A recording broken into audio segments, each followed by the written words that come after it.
आजकल हर जगह एक ही सवाल गूंज रहा है, क्या राहुल गांधी प्रधानमंत्री मोदी को चुनौती दे सकते हैं या दे रहे हैं? लेकिन जहाँ तक मैं मानता हूँ, इसमें अभी वक्त लगेगा।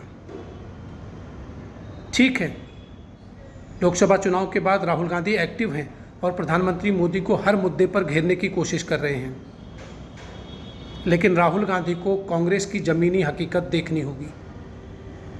3 लोकसभा चुनाव के बाद भी आप 100 का आंकड़ा पार नहीं कर पाए, तो क्या आप ऐसे मोदी को चुनौती दे सकते हैं? करीब 7 से 8 राज्यों में आपको एक सीट नहीं मिली, क्या आप ऐसे प्रधानमंत्री मोदी को चुनौती दे सकते हैं? आप अभी इंडिया गठबंधन के साथ मिलकर चुनाव लड़ रहे हैं और इंडिया गठबंधन के कई नेताओं में आपके नेतृत्व को लेकर सवाल है, तो क्या आप ऐसे प्रधानमंत्री मोदी को चुनौती दे सकते हैं? सवाल कई हैं और जवाब भविष्य के गर्त में। ठीक है, राहुल गांधी के विपक्ष का नेता बनने से कांग्रेस में नई स्फूर्ति, नई ऊर्जा का संचार हुआ है। 52 से 99 सीट जीतकर कांग्रेस उत्साहित है। ये होना भी चाहिए, एक राजनीतिक दल के लिए बड़ी उपलब्धि है। लेकिन आपको ये कतई नहीं भूलना चाहिए कि आगे जो व्यक्ति है वो 10 साल पूर्ण बहुमत की सरकार चला चुका है और आज सत्ता में है क्योंकि उसके पास खुद के 240 सांसद हैं और चुनाव से पहले किया गया गठबंधन पूर्ण बहुमत के साथ सरकार चला रहा है। राहुल गांधी विपक्ष के नेता के तौर पर सारे मुद्दे उठा रहे हैं और उन्हें उठाना भी चाहिए, लेकिन राहुल गांधी को एक बात और ध्यान रखनी होगी। आपको सिर्फ आरोप लगाओ और भाग जाओ की नीति से बचना होगा। अगर आप किसी पर आरोप लगा रहे हैं तो आपको उसका जवाब भी सुनना पड़ेगा और उस जवाब पर तथ्यों के माध्यम से काउंटर भी करना पड़ेगा। तभी लोग समझ पाएंगे कि आप राजनीति को लेकर कितने संजीदा हैं।